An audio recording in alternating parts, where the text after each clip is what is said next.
Christians celebrate Halloween? It's that time of year again where everyone's going to argue over Halloween. Should we dress our kids up? Should we not? What does the Bible say?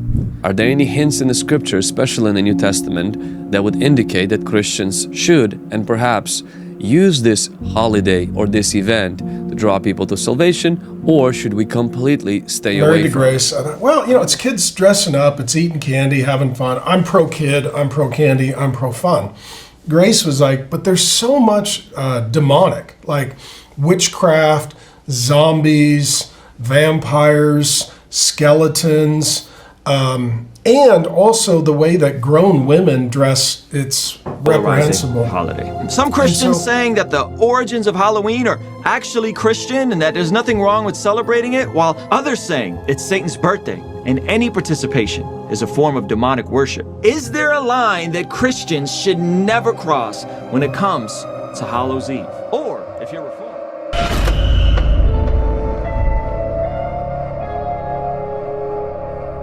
buckle up. We're going to cover all this on episode 8 of None of This World podcast. Coming at you right now. All right. Hey, welcome everybody to Not of This World, episode 8.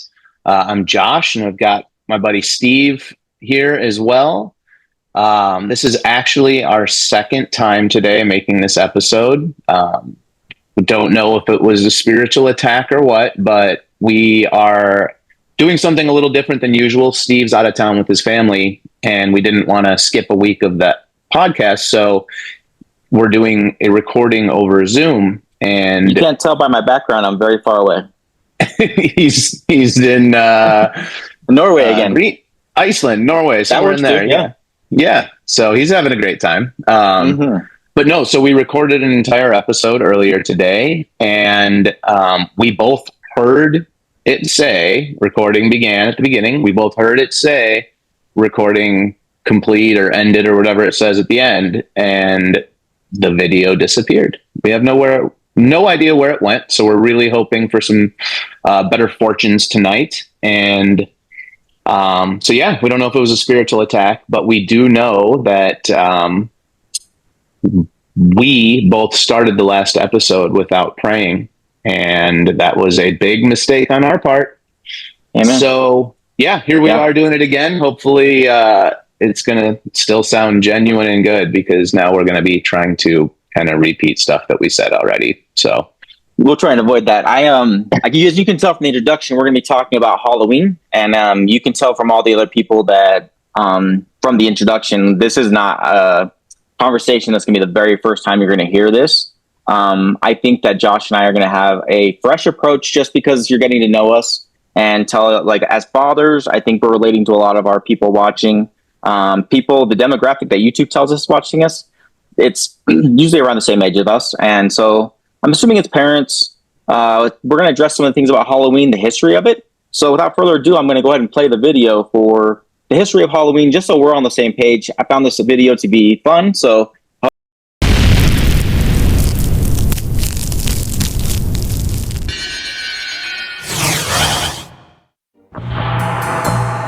from communion with the dead to pumpkins and pranks, Halloween is a patchwork holiday stitched together with cultural, religious, and occult traditions that span centuries. It all began with the Celts, a people whose culture had spread across Europe more than 2,000 years ago. October 31st was the day they celebrated the end of the harvest season in a festival called Samhain. That night also marked the Celtic New Year and was considered a time between years, a magical time when the ghost of the dead walked the earth. It was the time when the veil between death and life was supposed to be at its thinnest. On Samhain, the villagers gathered and lit huge bonfires to drive the dead back to the spirit world and keep them away from the living. But as the Catholic Church's influence grew in Europe, it frowned on the pagan rituals like Samhain. In the 7th century, the Vatican began to merge it with a church-sanctioned holiday. So November 1st was designated All Saints' Day to honor martyrs and the deceased faithful. Both of these holidays had to do with the afterlife and about survival after death. It was a calculated move on the part of the church to bring more people into the fold. All Saints' Day was known then as Hallowmas. Hallow means holy or saintly, so the translation is roughly Mass of the Saints. The night before, October 31st, was All Hallows' Eve, which gradually morphed into Halloween. In the 19th century, the shores of America welcomed waves of Irish and Scottish immigrants, and with them came the traditions of Samhain and All Hallows' Eve. The old world spirits, myths, and customs found fertile ground in the new, and like seeds scattered in foreign soil, they began to grow in unexpected ways. In the bustling streets of New York, Boston, and beyond, the customs of the Celts took root and began to change. What was once a night of solemn remembrance and spiritual reverence started to transform under the glow of a different sky. Halloween in America became less about the souls of the dead and more about the living, a chance for a community to come together, to revel, to play, and sometimes to cause a little mischief. Youngsters, frustrated and restless, turned to Halloween night as a stage for their discontent. What was once a festive evening of pranks could quickly become a night of vandalism, and the tricks began to outweigh the treats. Some towns even considered banning Halloween altogether, fearing it had become more of a threat than a celebration. A shift began. The air grew tense, not with ghosts and goblins, but with a desire to reclaim the night. Parents, teachers, and community leaders saw an opportunity to transform Halloween from a night of reckless abandon into something safer, something more structured. Organizations like the Boy Scouts stepped in, offering alternatives to pranks with parades and community parties. Schools hosted costume contests and pumpkin carving events, where children could channel their energy into something creative rather than destructive. The idea was simple: tame the chaos by filling the night with light and laughter. Towns and cities across America began organizing haunted houses, where the thrill of a good scare could be contained within walls. There were bobbing for apples, ghost story circles, and even Halloween-themed carnivals, where the tricks were replaced with games and the treats became the main attraction. Trick-or-treating, which had been a quaint practice in pockets of the country, began to spread, offering children a structured way to roam the night in search of candy rather than trouble. It was during these years that Halloween began to take on the shape we know today, a night not of devils and danger, but of family and festivity.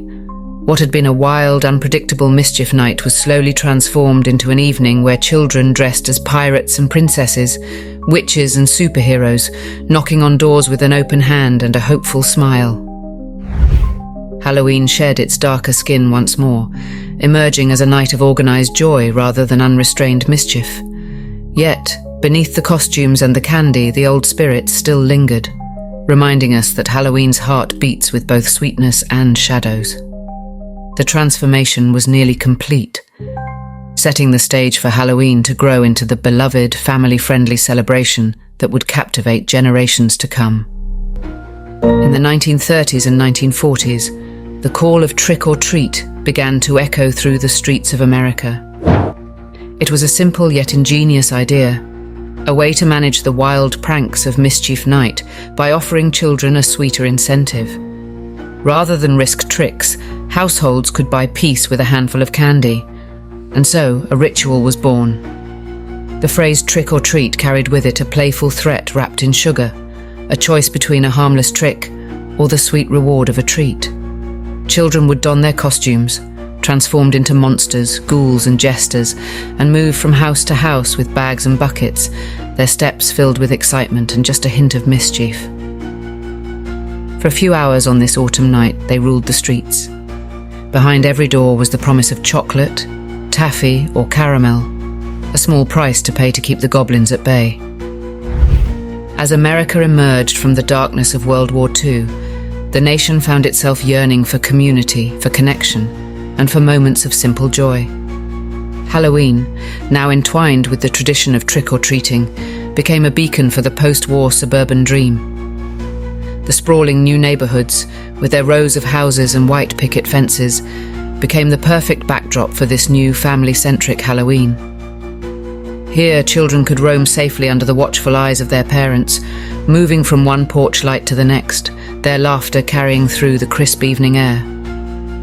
By the 1950s, Halloween had become a staple of suburban life, a night where children's imaginations could run wild in the safety of their own neighborhoods. But the shift wasn't just about safety or community. The candy industry, ever keen to find new markets, saw an opportunity and seized it. What began as a modest offering of homemade sweets and baked goods soon became an all-out rush for commercially packaged candy. The candy companies saw their chance and flooded the market with small, affordable treats, perfectly sized for a child's bag. Candy corn, chocolate bars, and bubblegum. These became the new currency of Halloween night. And the industry didn't just ride the wave, it helped build it. With clever marketing campaigns and colourful advertisements, they turned trick-or-treating into an American ritual, one that would see billions of dollars change hands every October. What had once been a night of pranks and whispers had become a commercial powerhouse, a celebration that lit up the stores as much as it did the streets.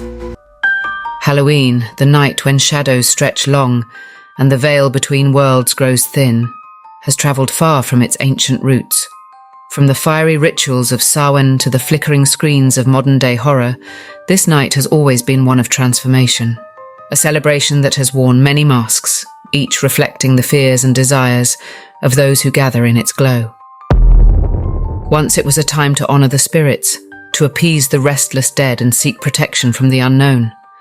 Then it became a night of mischief and revelry, a playful nod to the darkness that surrounds us.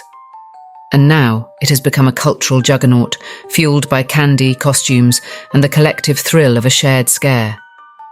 Yet beneath the layers of consumerism and community, the ancient echoes remain. The flicker of a jack-o'-lantern's flame, the whisper of a ghost story, the thrill of donning a disguise. These are not just remnants of the past, but reminders that Halloween is more than a night of fun and games. It is a time when the boundaries blur, when the old fears resurface, and when the mysteries of the world linger just a little closer. So, as you carve your pumpkins and don your costumes, remember that Halloween is a night with deep roots, a night that has grown and changed with the centuries, but still carries the whispers of its dark, pagan beginnings. It is a time to honour the old traditions, to acknowledge the shadows, and to celebrate the dance between light and dark, life and death, that has always been at the heart of Halloween. The night may be filled with laughter and light, but the shadows still wait, just beyond the reach of the fire. And we're back. So Josh, what did you think about that? It was pretty interesting. I've heard some of it before about that it came from the Celts, Scotland, Ireland area a long time ago. I didn't really know what, so that's pretty interesting when they said it was called Samhain. But pretty interesting that they believed that the veil was at its thinnest right then in the harvest season, and that the dead were walking the earth. And so kind of crazy to think. It's one of those things that when I get to heaven, I really cannot wait to get that knowledge, to figure out why did they believe that the dead were walking the earth then? Why did they believe the veil was thinner? Is there actually truth to that? Is there something behind it? Does it relate to the fallen angels, to the demons that walk the earth? Or are there really the dead that, is that what a ghost is? I don't know. I can't wait to get that answer from God someday. I think that's kind of interesting too, because I think that if you're living that many years ago and you're thinking the same things, it's kind of the same. It's relatable to what you're thinking. Like, you're wanting to see beyond the veil. They're saying the same thing. They were trying to warn off things. And I imagined winter time there was the most harsh time for them. All the vegetation's dying off, and people probably getting more sick at that time. And we don't have medicines and heat the way we do now. So I'm sure they wanted to see a peek behind things too, and have a higher calling from something and believe in something. So it's where we create rituals and to get us through things. Yeah, it was interesting that they do the fires to try warding them off, though. That Yeah. I wonder why would that ward off a spirit? I don't know. All that stuff just always makes me so like interested. Like, where did all of that begin? Who came up with that idea? How did it get to the point that it did? And like everyone in their entire culture is believing that and taking part in it. It's always interesting to me. I think that there's something to that too, because I think we are going through a time right now where people are living, where they're starting to ask questions that like the non-secular world, or sorry, the secular world, the non-religious types, they're seeing how the systems that are in place right now are failing them, and how not having a belief in something is really, everyone's turning on each other. And so everyone's looking for answers. And I've had quite a few like questions I asked too, like supernatural, even where the origins of human beings, like the pyramids are a great topic. It's like, did they really, were they made by the Egyptians? Which, because it doesn't seem logical, which Nephilim were there right around the same time. Yes. My entire life, like I was always so interested in the pyramids, like fascinated by them. I would read all kinds of stuff about them, watch videos about them. And my entire life, I had never read the Bible. I didn't know about the Nephilim. I didn't. And then when I finally read it, I was just like, oh my gosh, that definitely, like that had to be how the pyramids were built. If you have these giants, of course, that's going to make sense, right? They didn't have the machinery we have now. So they needed that strength. But we just went to, oh, sorry, go ahead. No, go ahead. We went to England this summer, and one of the stops we made was to Stonehenge. And I keep telling my kids, like, dude, this is super exciting. Like, this is something you're going to always look back and say to your friends, I've been there before. And we get off the bus and we're walking to the site. And my kids both look at me like, how long are we here for? And we're like, 2 hours. Like, we're here for 2 hours to look at rocks? They're like, okay, we saw it. Why do we have to stay for 2 hours? Like, what did you think of it though? I've never been to Stonehenge. I'd love to go. Were they as massive I'm a as complete pro at telling you exactly what they'll tell you when you get there. Okay. Nobody knows anything. And you could be a tour guide now. That's it. It is interesting because you start to see some of the things that they uncovered, and you start to see it looks like a ritual site. At least that's what they think it was. And again, those stones were moved kind of like the pyramids from really far away. So what was someone building a shrine to, and what did it look like? You know, like when it was completely put together, was it a structure where those rocks were kind of like in place, or was it more ritualistic where like it's a temple for them? And why would it be that important to them? So that's the same, they're around the same area as the people, like the Celts were doing the things that. For the Samhain. Right. But I mean, did they know how old Stonehenge was? They don't have an exact answer about anything. Like literally you go in the museum where they have people, like you can walk on a non-guided tour and everything says allegedly, and we speculate. Allegedly, and we speculate. I think it was like 4,000 years old, I think, but I don't remember. I had to be honest. I mean, that would make sense being a little more than 4,000 years old, because then we could say the Nephilim, right? And that's the easy explanation. When you look at least seeing it on videos, whatever, it looks massive. Like I'm imagining them using some pulley system, and there's no way they could have done that back then. They don't let you get very close anymore. But just like the pyramids, it's interesting because they have had times where they said people would come in and vandalize things. So they've had to keep people really far away. That's just crazy though, the comparison though with the two. I wonder also about the Catholic Church when they came in and said they wanted to change the point of view of what that day would be like. Like, why was it so important for them to say, we got to get away from this?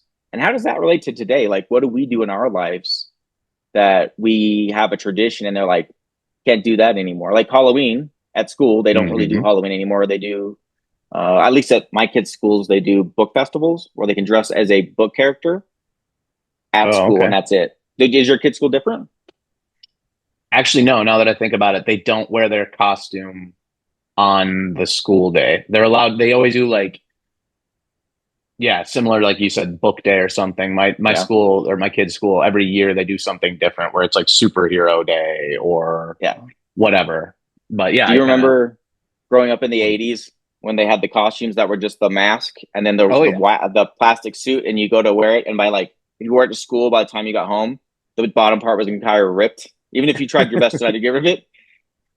Fortunately, I never had to wear one of the plastic costumes. My mom was against. My mom was loved Halloween, or didn't love Halloween. She loved getting us dressed up, so she would always hand make cool costumes for us.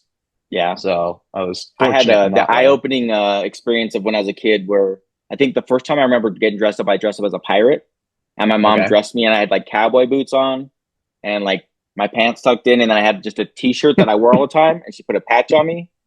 And I'm thinking I look super legit, right? And I go to church after that, and all the people in charge are like, "You look so great." And you're like, "I'm pulling this off." And then you get around your peers, and they're like, "I've seen you wear that shirt, bro. You look terrible." Yeah, you're not a pirate. Oh, I'm crushed. Put a patch on your face.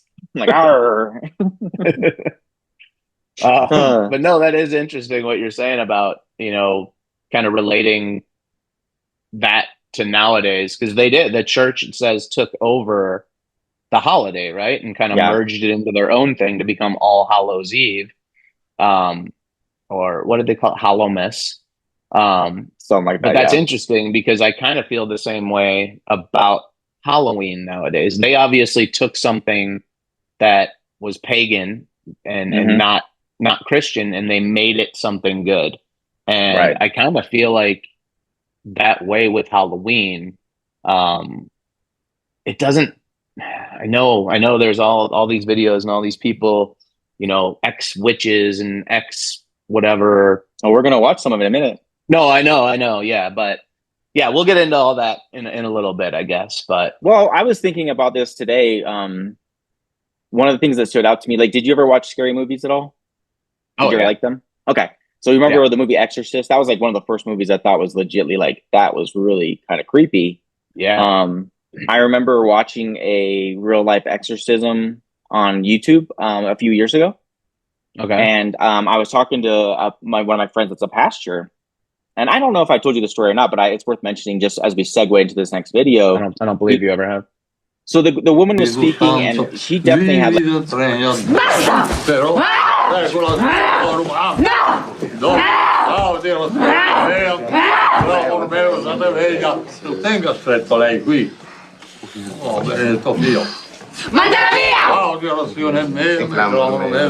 speaking, and she definitely had a deeper tone in her voice. She was speaking a different language, probably Latin, and to me, it just did not hold up to the Exorcist movie. Okay. And I'm like, this isn't that crazy. But I'm assuming if it was someone you love going through it, I don't want to belittle that experience or what someone's going through. But I remember talking to my buddy about it, and I just was kind of selling him on the same thing. Do you believe this still happens? And he's like, absolutely. Oh, 100%. And I was skeptical, you know what I mean? I'm trying to just share how I didn't see in that video. It was not compelling. Yeah. So I'm being the one that's judging. And so he's like, absolutely, I believe in it. And he just stops and looks at me. He goes, Steve, the devil has it so easy in America. He doesn't even have to do that stuff very often. We are so caught up by the things that we have in our lives that his job is so easy right here that he doesn't have to pull off these stunts to get people scared. And I was like, dang, it's a really good point. So that point being said, why don't we roll to the next video? It starts off with some of the clips of people who are opposed to Halloween or give you advice about what Halloween is about in their eyes. And we'll talk about it when we get back.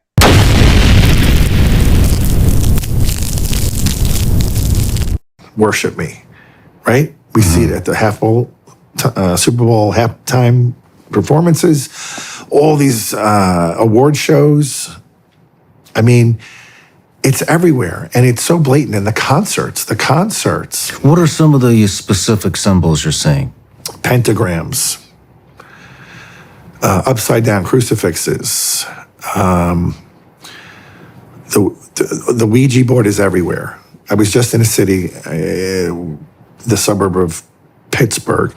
They go, just down the road is the largest Ouija board in the world. It's the whole roof of a hotel. And I'm like, I don't need to see that. But it's growing in popularity. People are getting, and we're coming up on the worst season of the year. So Halloween is the devil's holy day. That's his day. People get angry with me. They say, Father, it's just kids putting on costumes, trick-or-treating. No, not really, because you're really participating in his day. And why would you want to participate in anything that's giving glory to the devil? I had a couple of families in the last parish leave the school, withdrew from the school because we didn't have Halloween in the school. And I'm like, this is your hill you're going to die on, is Halloween? Like, you're not going to do well in what's coming in the future if this is your big thing. They left. In New York City, where I'm from, there was an exorcist there when I was on Wall Street. After my conversion, I met with him. His name was Father James Labar, God rest his soul, pioneer exorcist of our day. And he told me that Halloween's the most dangerous season of the year for the homeless. And I'm like, well, why is that? Are they eating bad candy? What's going on here? He's like, no. They have these vans that come around and they tell the homeless they're going to take them to the shelter. They've got whole big meals set up for them and showers, and they can wash their clothes and all this. And a lot of them get in the vans and go. And then they tie them up and they hold them for the 31st. And then they sacrifice them on the evening of Halloween to the devil. And it's like a perfect crime because nobody's looking for them. Wow. Yeah. Wow. I mean, it's a big deal. It's a real thing. There is a video on YouTube, which I'm shocked it hasn't been pulled down, because it's a guy about 20 years old who was raised in an occult family, and he was groomed to become the chief witch that was going to execute a girl on Halloween and offer her to the devil. And he went through with it, and he talks about it face to face with the interviewer, who's from some Christian network. And he says, it's all part of the ceremony. This is to get more power. We have to offer them a human life. And so it's usually a young woman. But what makes Halloween seem so bad is the concentration of that power and its focus on creating a culture of fascination with all things demonic. It isn't Satan who has more ability to do evil at certain times and places, but it is the human condition that allows such shenanigans and even encourages a fascination with darkness instead of light. John 3:19 puts it this way: Light, the light of Christ, has come into the world, and men love darkness rather than light because their deeds were evil. Satan seems more prominent at Halloween because the hearts of humans are more receptive to things which represent Satan's domain. There is your answer. Demons aren't stronger at Halloween. What increases is the power of darkness in the hearts of those who reject Christ and are drawn to demonic depictions at Halloween. Holidays. But a former Satanist who is now a pastor says no, Christians should not celebrate it. I recently caught it with John Ramirez, and he had a strong warning for believers. Tell us a little bit about where you were in relation to Satanism and worshiping the devil. Well, 25 years, 8 years old, little boy, 8 years old, demon church, learned being trained by high-ranked devil worship with warlock and spiritual witches, turning me to know how to take over territory, demonic contract, different demon territory, demons, principalities, first, second heaven. I was being trained all the way to the age of 35, sold my soul to the devil, got married in Halloween, had a demonic wedding in Halloween. I baptized my daughter to the dark side at the age of 11. So that was my whole entire life. I mean, I breathed, ate, and slept witchcraft. Astral projecting. I will astral project over region, leave my body, astral project, curse the region, because if I can curse the region, I can capture the people. Knowing what you came from and what you used to do, you're pretty discouraged that you see Christians celebrating Halloween. Why? I don't know how you can cheat on God. I don't know how you can cheat on the Lord Jesus Christ, because I don't see Satan as coming on Good Friday and coming hanging out with us, right? I got married in Halloween and had a demonic wedding. Why would you put your kids, your family, why would you put your purpose, your destiny, why would you put your whole eternity in a demonic altar? But people say it's just fun, candy, kids are having costumes on. But you say it's much more. The candy, I never shared this before, but this candy, people from different walks of life pray over these candies. Witchcraft, they pray over the candies. You knock on people's door, you don't know the person that you knock on door, she's a witch. Okay, you don't know she's a witch. She's doing Wicca. She's practicing New Age, and you knock on her door, and you coming in legal rights of this witch or this wall. This person's practicing this stuff, giving you this kind of candy. Mm-hmm. Now you taking that stuff home. You put that stuff into your body, mm-hmm. Amen. And on top of that, I'm Tom LaVaine said, out of his mouth, you know, he was the ruler of the Church of Satan, mm-hmm. right? Out of his mouth, he said, I want to thank every Christian parent for allowing their child to celebrate Halloween one time a year, the devil's holiday. And you know, we're gonna have to talk about the two covenants here: the covenant with death, and we're gonna have to talk about a covenant with life, which means we're gonna have to expose the covenants with death in a very deep and intimate way. But we're not gonna leave people in the pit. You know, we're gonna show them the way out, the path of salvation through faith and trust in Jesus Christ of Nazareth, Yeshua, our Messiah. It's the only reason I'm alive, first and foremost, because I changed teams. You know, but I was born into a family that absolutely intrinsically has followed a ancient craft of serpent worship, dragon worship. These are people who take the understanding of the supernatural realm with absolute certainty. They are not deceived as the majority of people into believing that there is not a supernatural realm. They are intrinsically, intimately aware that the world around them is filled to an overflowing abundance with spiritual things. There are people interacting at any given time with those spirits, whether or not they are under an understanding of it.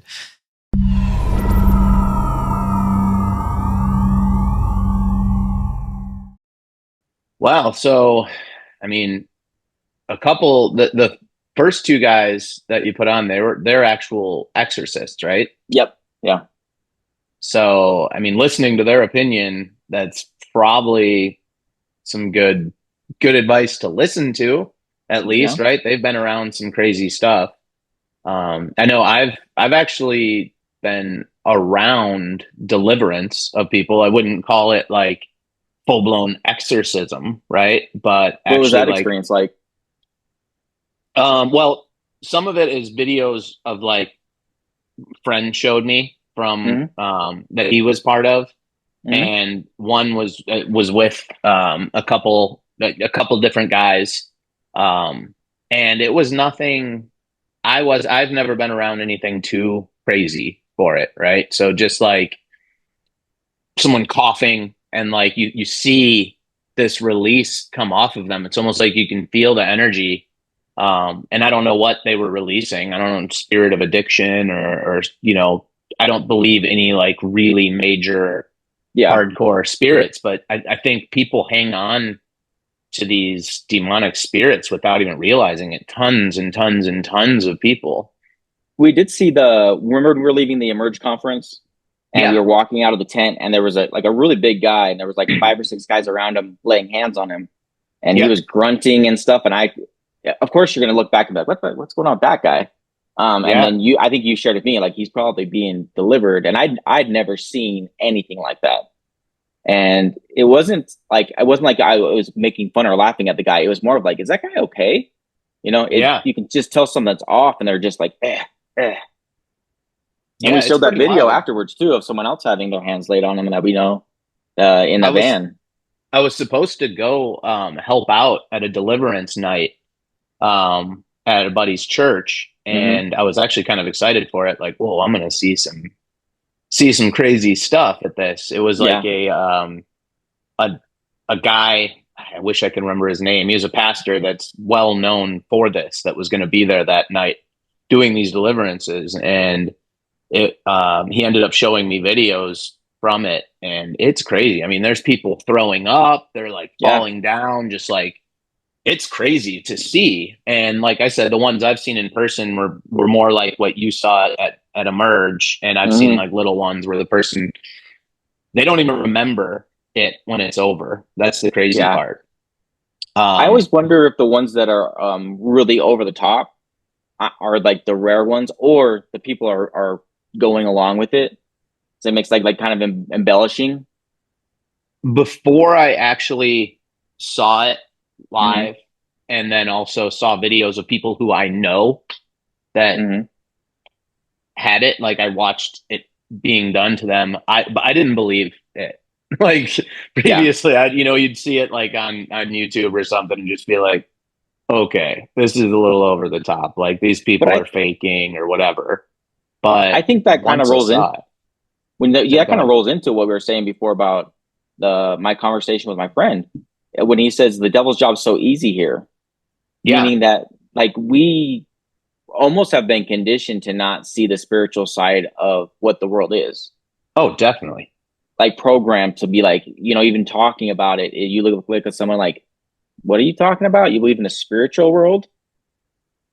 Yeah. And I mean, I know I've told you this, and I think I've maybe mentioned on other videos, but that's really what got me like more interested in getting close with God is when I started, in the world, I could see things that I didn't agree with. And I could see I could just feel evil from, these famous artists and, these famous people. And I'm just like, they're not good. I can tell they're not good. And I could tell that everything in our society was being pushed further and further, just more debauchery, just evil in everything that people did. And I didn't understand how everyone was falling for it. Like, why is everyone going along with this? And then once I started reading the Bible, and I was like, that's it.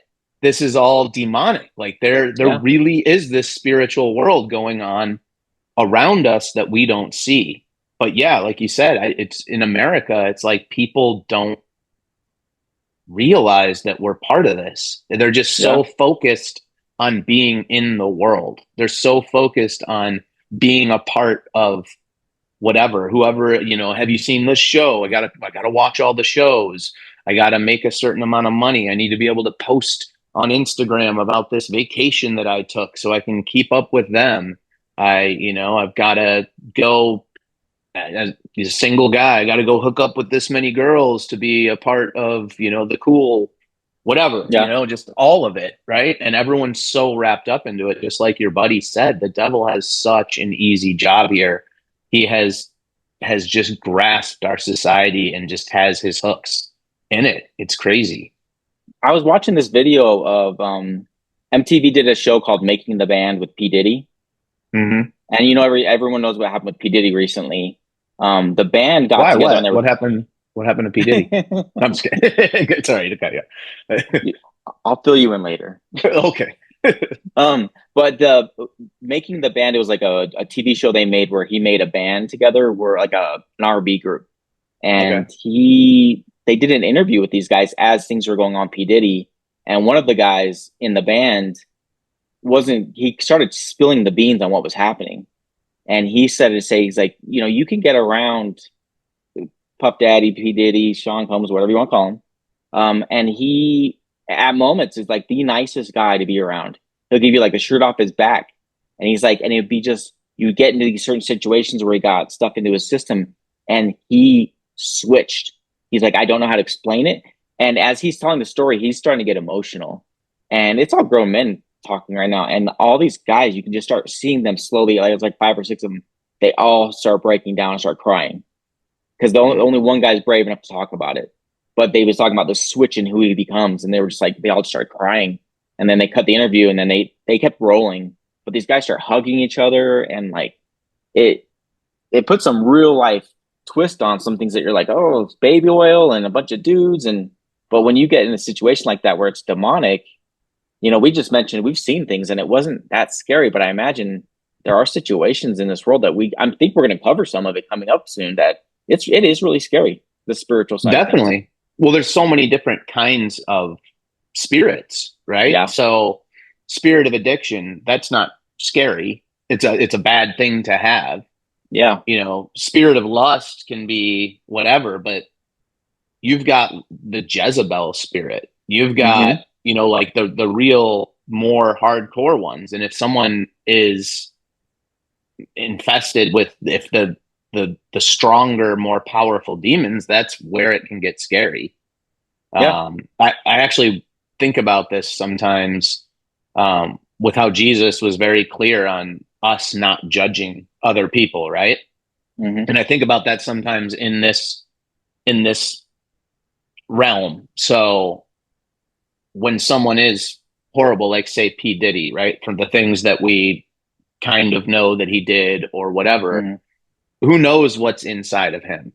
Now, is he welcoming that? Is he part of rituals that are welcoming those spirits? In which case, that's probably a bad person, right? He's worshiping the devil. He's bringing it on. I'm not saying I know that about P. Diddy. I'm just allegedly, yeah, giving it as a thought that. But there's people that go out and do things all the time that, like you said, for 5 minutes they could seem like the nicest person, right? And that's their true being. That's their true spirit coming out. But how much then actually gets controlled by the spirits that they're harboring? Is that what's making people do really bad things? And that goes back to what I was saying, like, and that's why it's not our place to judge those people a lot of times, or just all the time. It's not our place to judge those people. It's our job to walk in light and be a shining light. So hopefully we can shine that light on that person and save them. By judging them, we're not doing anything good for them. Do you remember at the conference that we went to with Victor Mark speaking about the gentleman that was like a captured soldier from, I think it was Afghanistan? That's the phone. And this guy, I talked to him about his family, I talked to him about his kids, and then I said, why'd you join ISIS? He said, pressure. He said, my brother joined. What am I going to do as part of the tribe stay and not come fight? And he said, I said, okay. I said, what would you want me to tell young men that are being radicalized? And still to this day, it shocks me what he said. He goes, tell them don't come to the evil darkness. Tell them don't come. I'm like, wow. We talked about some other things. And then... What else did you talk about? Talked about life and death. His children, his wife. I said, you're not going to probably live much longer. He's, inshallah. And people must understand, we were embedded with Iraqis, and their justice system there is, 22-cent round. There's no... When you're in combat and heat and stuff's happening, it's, unless a person really warrants it, they, just put lights out on people. So I told him, I said, can I pray for your family? He said, please. I prayed for his family. I said, what's going to happen to you when you die? He says, inshallah. I said, do you mind if I share with you what I consider my security of salvation when I die? He goes, no, go ahead. And then I shared the gospel. I shared the cross, what Jesus did, and how he's the one that can forgive and pardon any one of our sins. And I explained the thieves on the cross. Were criminals, and one of them wanted to enter into paradise Christ way, not through a false way of, killing. And I said, do you want to know you have that assurance of life after death? He goes, yes. I said, do you want to pray with me to receive Christ? He's like, yes. He's an ISIS fighter. And I mean, I'm literally stunned this is happening. So he starts praying to receive Christ. And right at the end, I'll show you a picture of him. Right at the end, I said, in Jesus' name, and he stopped. And he shook his head, no. I mean, it was out of nowhere, just no. And I literally saw evil come upon this man, like an evil entity come upon him. And just like that, he broke out of his hand ties. His face contorted and his ears pinched up like a troll or something. And my dog was right next to him, and she went for his throat. And I'm like, nah. I'm like, oh my gosh. I got her, and I mean, I was shocked. I was like, wait a minute, I'm just finishing prayer. And Hassan, who's my personal security when we travel overseas. He's jumping up. He's got his gun, and the Iraqi soldiers come over, tie him up again. And I'm just praying, like, Lord, what just happened? And all of a sudden, this evil leaves him, and his face stops being contorted, and it gets smooth. I'm like, do you know what just happened? He was like embarrassed. Yeah, I said, that's not human. I was like, my gosh, man. And I told him, well, look, there's no way that God brought me from America here and then on a mission into Mosul tonight. There's fighting everywhere. And I just explained the gospel for you, that you would reject him. And I just said, you can call out to Jesus before you die, and he'll save you. I truly believe that. But it has to be from your heart. And he said, thank you.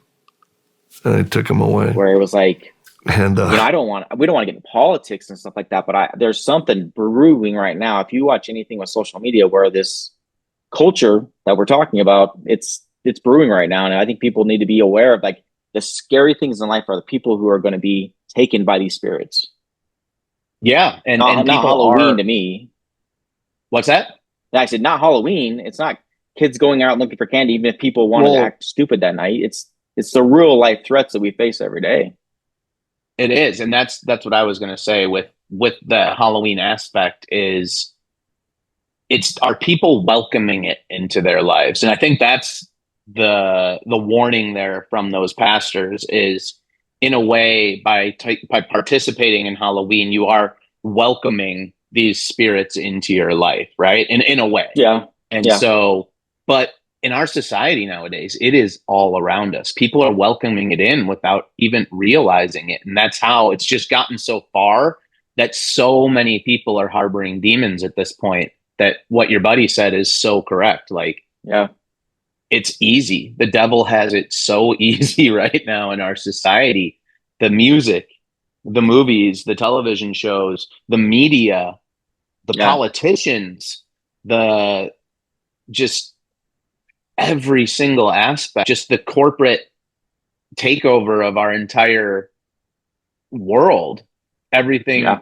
And going back to that video, how Halloween came to America, and of course, what happens? It becomes all about the money, right? Mm-hmm. Which is also another form of Satan's work. When everything becomes about the money, he really has his claws in it. Yeah, I mean, it's the gods of the past. They're coming back to haunt. All the things that we said we could never believe, that gods they worshipped in the past, you'd be like, there's no way you're going to worship these. I don't know the names of all the demons and all the things that are in it. The gods of the past, like Moloch, or all these different ones where they kill their babies. Baal, Moloch. Those ones, yeah. But it's interesting because it's all coming full circle, where you're seeing, even though you don't say you're worshiping that god, your actions show it. Like idolatry. Like you mentioned, money is the root of a lot of things. There's definitely an idol of money. And I'm sure there's a god attached to it, like sex, drugs, anything that's going to keep you away from God. Rock and roll. Yeah. Hey, yeah. Why don't we cut to this next video? It's a animated version of someone explaining what the views on how they think you can approach Halloween as a Christian. So we'll go to that clip right now.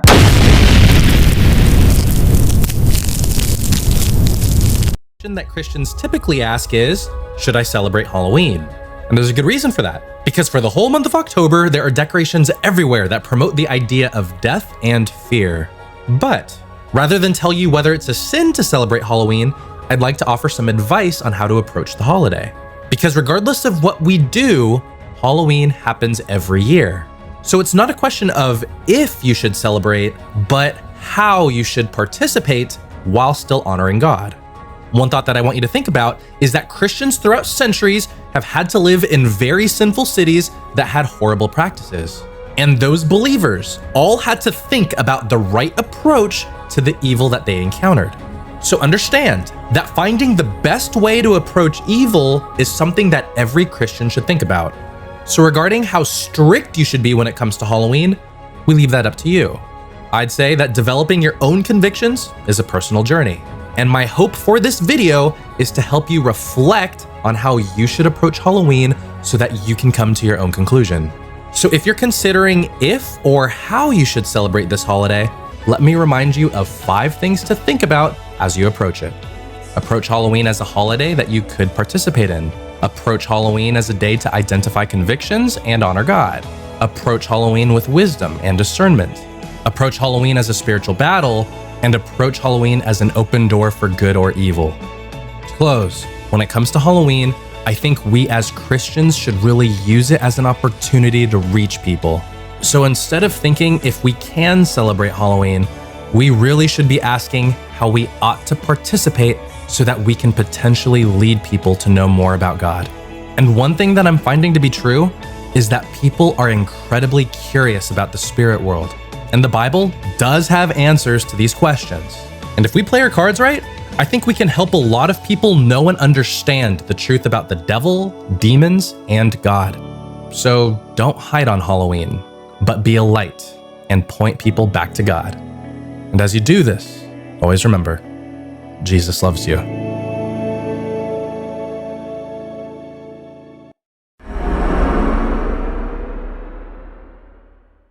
No, it didn't really change my mind on anything.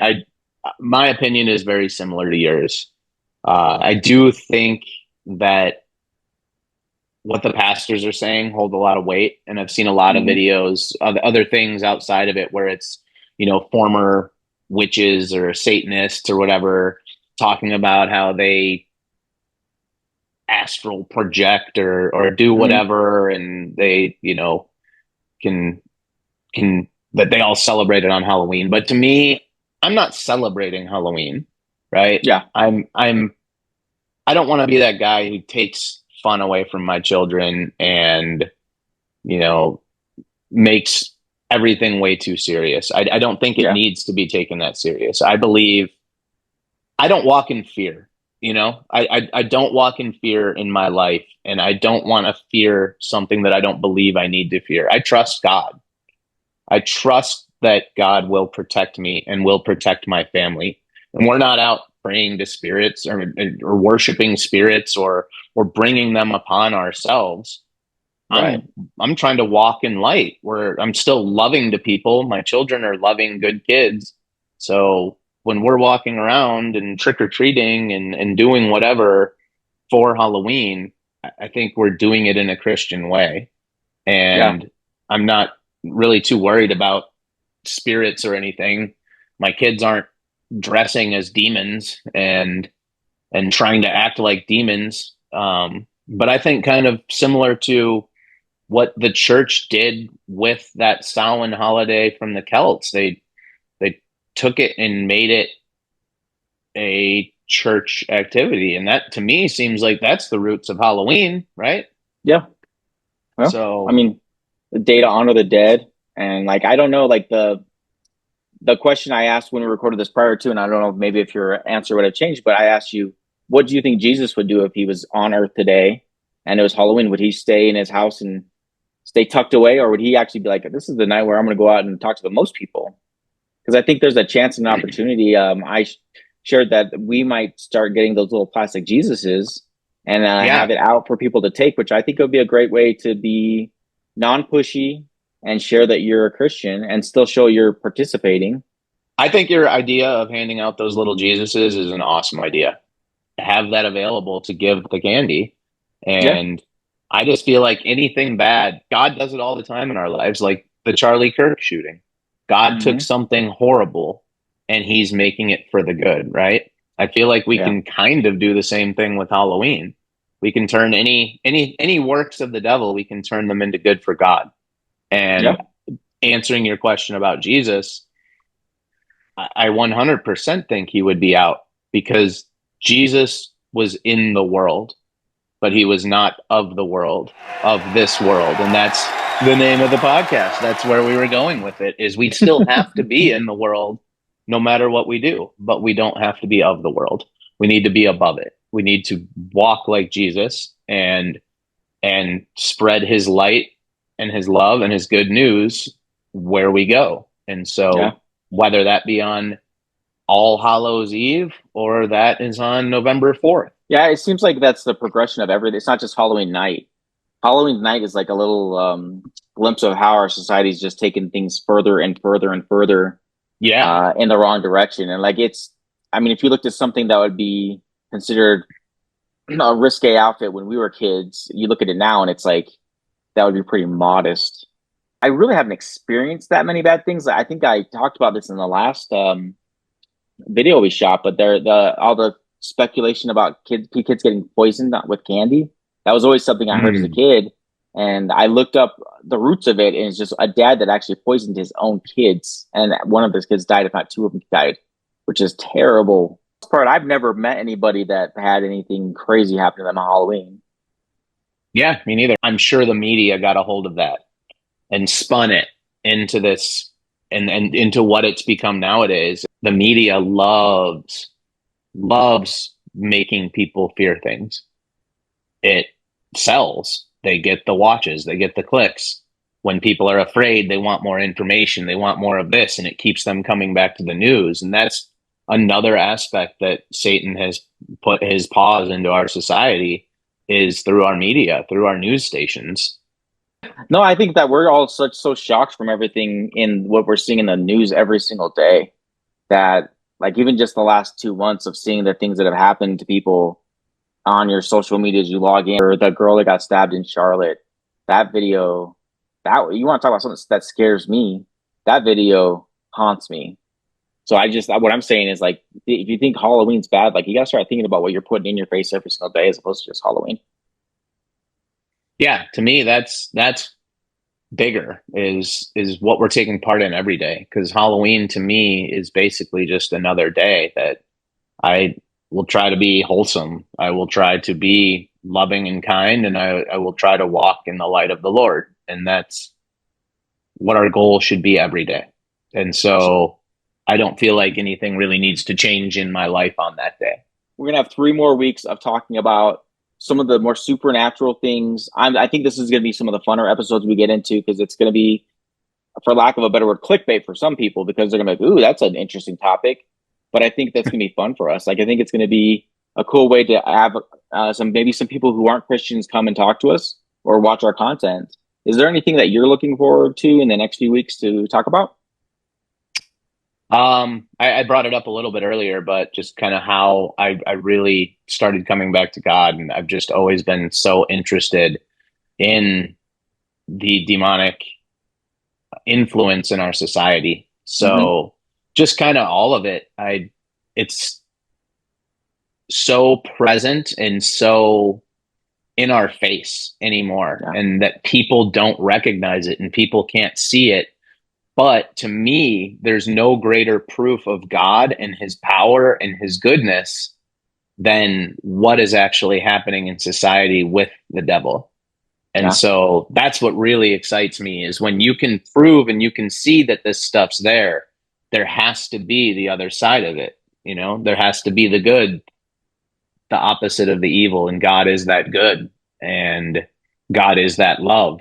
And so to me, there's no greater proof of God than what we're seeing right now, especially that we've been told through the Bible that the devil is in control of the world. And so we see the way the world's going, that's the devil. Yeah, and I love that we're seeing revival too. I love that, like, how God's making a move on to things too. So like the devil, you think the devil's winning at all things, and he's definitely showing himself more than ever before, but you're also seeing God's resolve through it, and how people are coming to the right decision of changing their lives and seeing that what they've been doing isn't going to work. Yeah, so, like, that's where I got to where I was at. Yeah, I think it's exactly what I'm saying, is things have gotten so evil that people who are just kind of indifferent and just kind of in the middle are just like, oh, this society is just gross now. And so then when you're at that point, you have to seek a solution, and the solution is God. Well, to wrap it up from my end, I just want to say, we've said this before and we'll say it again, but the reason Steve and I started making this podcast was we just wanted to get together weekly. He wanted to show me videos, and we're like, well, why not do this where we can have it as fellowship? We can talk about God and we can hopefully get that word out to people. And so we really hope that this gets in front of people who are interested in learning about God or giving their life to God. And so if you are, please reach out to us. Please comment. I know from some of the little short videos we have, there are people who have mentioned to you that they're looking to give their life to God. Or how do they do it? Yeah. Or how do they do it? But one of our videos is a prayer of salvation. It's a separate video. It's only 4 or 5 minutes long. Mm-hmm. I've got another one coming too. Look it up. Not of This World podcast. Our whole intention, our whole hope behind this is to somehow bring people to the Lord. Amen. I second that. So I'll say goodbye on that. All right. We'll see you guys next week. All right. Take care. Love you guys. Bye. Bye.